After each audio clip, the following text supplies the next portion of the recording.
Welcome back to Crypto Grady. I am Grady. We're all Grady. My boys, Josh and Andrew, are always saying that on every video. I love it. You guys are cracking me up. Anyways, okay, what's going on with Avalanche? All this. I've been trying to look into it, traveling back home right now. Denver, family, good times. Been busy. I'll keep looking into it more. But right off the bat, what's obvious is that it's shady. Shady. Who's the guy leaking the information? We don't know, but apparently there's some detail that they're behind ICP, because that lawyer had sued ICP, Internet Computer Coin, or whatever. Okay. And maybe Efinity, I don't know. But right off the bat, it's shady people doing shady things. So, news sells, clicks, sell.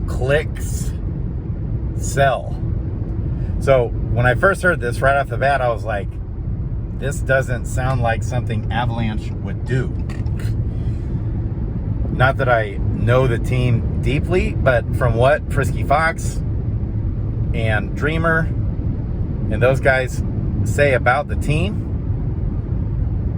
doesn't seem like something they would do, but you never know. Maybe they are that stupid and that shady to do things like hire a lawyer to sue other projects to get information from the projects and keep the SEC off of Ava Labs' back.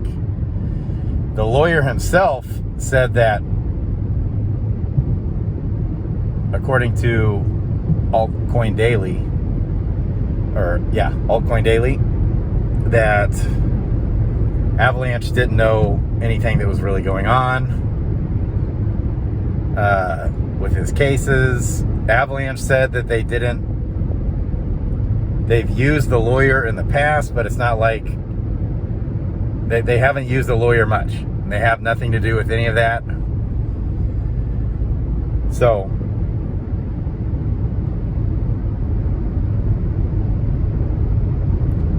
this is unfortunately the world we live in. A bunch of evil people doing evil things. So, whether or not it's true or false, it could be the very people behind this could be doing the very thing they are accusing Avalanche of doing themselves. So, and then what happens is these news items get clicks, and we're a bunch of dumbass human beings that click on it and we eat it up, and okay, and so then what happens is, because humans are so emotional and follow clickbait news, traders then compound the potential by selling. So we see Avalanche is way down. So then what do? That's always, that's like what we have to deal with in the crypto space. Like, I'm on vacation. Next thing I know, there's all this scandal stuff going on and markets are dumping. So, and as the average Joe like us, we never know what the hell's going on until after the fact. So, if it looked like it was actually damning towards Avalanche, then yeah, you want to just get in there and sell real quick, But it seems like, to me, a bunch of BS.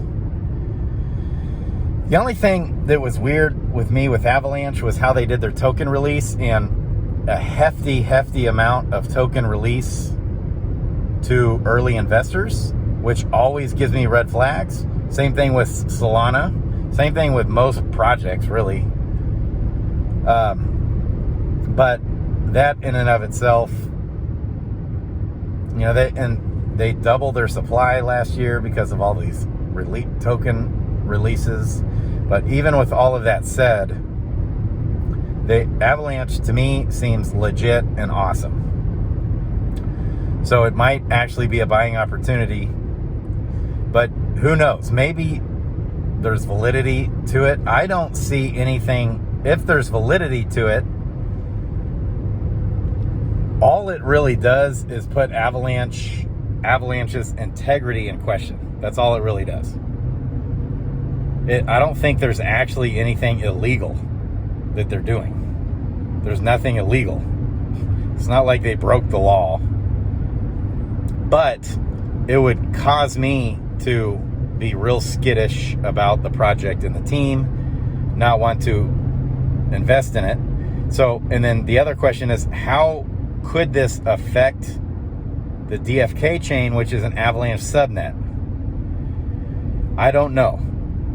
I don't think it would affect it at all, but it's possible that it could, because avalanche somehow behind the scenes helps to back the chain somehow. So that is, I mean, it's never ending. I mean, and this is unlike anything I've ever seen before in the crypto space. Like, it's always crazy every cycle, bull, run, and bear cycle. Everything's always crazy. But this has been a whole different crazy of all this craziness going on from this over this last year. It's just been unreal. And so, in the government regulating isn't going to help anything, really, because the government, I don't trust them. They're lining their own pockets from all of this happening, and everything is working out to the government's benefit and to the Fed's benefit. They want things like Terra Luna to fail because $20 billion left the banks and went, and things like Voyager, billions of dollars left the banks and went into crypto, like stable coins that pay interest, and the banks don't want to pay you interest. They want to take your money and make money from it without, and then they want to charge you fees on top of that, really, is what they want to do. So are we ever going to get the banks out of the way? Probably not. They're in control of everything, and they can, the powers that be can put a video out like this and crush any project they want to crush. So that's what we deal with in crypto. And so all we can really do is ride their coattails. And then on top of that, they own the media. They control everything. And the media makes money when we click on the dumbass news reports that come out. And so if the guy that created this narrative in this article is shady, I hope it's just him rolling a stone and it rolls back on him. They dig a pit and they fall into it. It always comes back to bite you when companies are shady like this, whoever it is, and when people are shady and they don't follow the golden rule, which I would say is the key to success in life and business and in relationships. They might prosper for a season. They might make a bunch of money, but just like Wolf in Wall Street, perfect movie, perfect example. Wolf in Wall Street, they're screwing people over, selling them BS stocks and whatever, taking their money. And he was riding high. He had his yacht and his women. And then what was his end? Was he riding high in the end? He was broke. He didn't have any money. He lost his girl. And pathetic loser. And that's always the end. Almost always the end. When people are evil, corrupt, and shady, you end with no friends, no life, no money, no reputation, because nobody wants to have anything to do with you. No one trusts you. No one will do business with you. And it comes back to bite you. But still, people function this way, and they actually think that they're smart, and they think that they're being crafty and wise by pulling stupid shit like this. So okay, rubber meeting the road. How will this affect us? If there's some damning things against AVAX, that could be really bad for DeFi kingdoms. My first thought is it's all a bunch of BS. And it's not even clear. Like when you're listening to the videos, it's like very unclear. It's very suspect. The guy's asking leading questions. You can't even understand what he's saying because he, uses a voice changer, a voice muffler thing, and the guy's drinking, and it's like you don't even know the context of what's being talked about. So, and then you got to ask yourself, what's the guy's motive in doing this? What is he trying to get out of this? Can we believe it? And then you have to ask yourself, how is the market, who is absolutely insane, going to respond to this news down the road? So right now, I woke up, it's too late, it's already sold off, I don't know what the hell to do. So that's always where we're at. Once we get the news, the normal average Joe, we're always behind the 8 ball, and it's always too late. The sell-off already happened when crazy things happen and they dump. And that's what often they want. So they want it to sell off so they can buy it at a lower price. And then they create news narratives that comes back and makes Avalanche looks like amazing champions. And then you literally just sold the bottom and you're forced to buy back in when it's up. So you already lost a bunch of money on the project, and then it's way worse because you even sold it at the low, and then if you believe in the project, you want to stay in it, then you buy back in. So that's why usually, unless there's something more concrete and damning towards Avalanche, you're already too late. You're better off holding unless we know there's something really serious going on. I don't see anything. Now, even if it's true, to what extent is it even true? It might be taken out of context, and I don't think any laws are broken. So I don't think Avalanche is in jeopardy in any way, and which would mean I don't think the DFK chain is in trouble either. So low chance of that all happening in my mind. Even if there's truth to it, I think the DFK chain will be fine. You always, though, want Avalanche to be doing well and succeeding because they are part of the support of the chain. Somehow, I don't know the technicals, but it does matter. I don't know how much it really matters and how much Avalanche is backing them and to what effect it has on the DFK chain. I don't know, but I think there's something to that. I would like to think that if Avalanche completely failed, the DFK chain could keep running just fine. I don't really know if that's the case or not. It's good things to consider. All these crazy things going on. Love you guys. What else? Another thing I keep forgetting to talk about. A few things too. I bought another Gen Zero set. So I have all 10 Gen Zeros. I have the full tree plus a Sage and a Berserker. And I had to liquidate all my positions to buy that. But I'm kind of slowly starting to get back in. I've been questing most of my guys back on Serendale now because of the Swift Thistle, Milkweed, shimmer skin, stone carver, all that stuff. Stone carver's out right now. Got a little more time. So it's good to, I'm trying to figure out how to best time the market. Like, I think right now is maybe a good time to sell gold, but I'm not home to look at our trusty Adventures in DeFi Kingdoms charts on everything. But it seems like we need to time when to sell gold, when to buy gold, when to sell Swift Thistle, when to buy Swift Thistle, when to sell the stones, and when to hold the stones and not sell the stones, when to buy the stones. So it's always good to look at that, because it can almost double your ROI from questing those items and gold and all that stuff.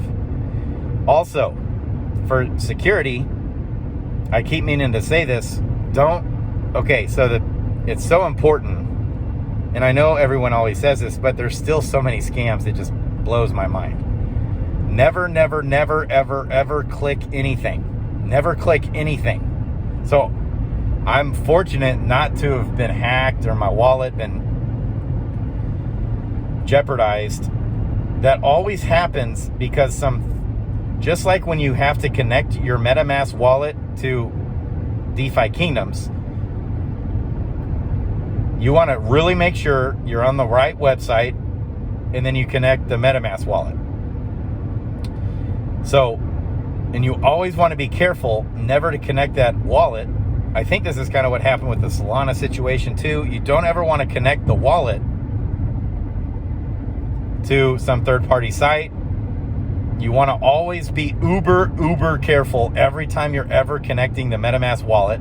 You never want to click on anything. You never want to click on an email. You never want to click on a pop-up. Just don't even check your email. Like, I never check my email. It's bad. Like, I have 10,000 unread messages because it's all scams and bullshit. Never check your text messages when it's like, I get text messages all the time from random people. Hi, is this Bella? Or, hi, I'm running late. I'm sorry. Just someone will say that they're texting me telling me they're running late. And it's like, no, it happens every week, like 2 or 3 a week. Hello, is this George? ? Or, okay. So they're trying to get your name, your phone number. They're trying to tie who you are. Okay, don't ever answer texts or calls from people you don't know. Always be careful. So many freaking scams. They're trying to get your information so they can hack into your stuff. Don't ever click on stuff, ever. And then you're never going to be jeopardized. And always, always, always double check the websites that you're connecting to. MetaMask. Can't wait till we get an app just for the game, for DeFi Kingdoms, baby. So that was a bit of a scare. And then all the YouTubers play it up, right? So they're trying to get clicks. They're trying to get you to click their damn thumbnail that's BS. And it drives me crazy. Don't fall for it. Don't fall for it. Get the facts. Find the people you trust. There's not very many YouTubers at all that I trust, to be honest, that aren't just clickbaity. Even most of the good ones that I like. I feel like Altcoin Daily's been doing a really good job at giving a real balanced, fair approach to everything they do. They've been great. You could watch their video. It was all about the avalanche situation. I love Crypto Man Ran. He really covered it a lot, but I honestly just don't trust. They like to stir your emotions, man, and they know what they're doing. So be careful. I don't see any substance to this shady guy. It's just got shady written all over it. So we need a lot more clear, damning evidence than what we have. And all it does is stir up news sources. That's all it does. And you've probably already missed it. You've already missed the sell-off. I think it's fine. Love you guys. Crypto Grady out.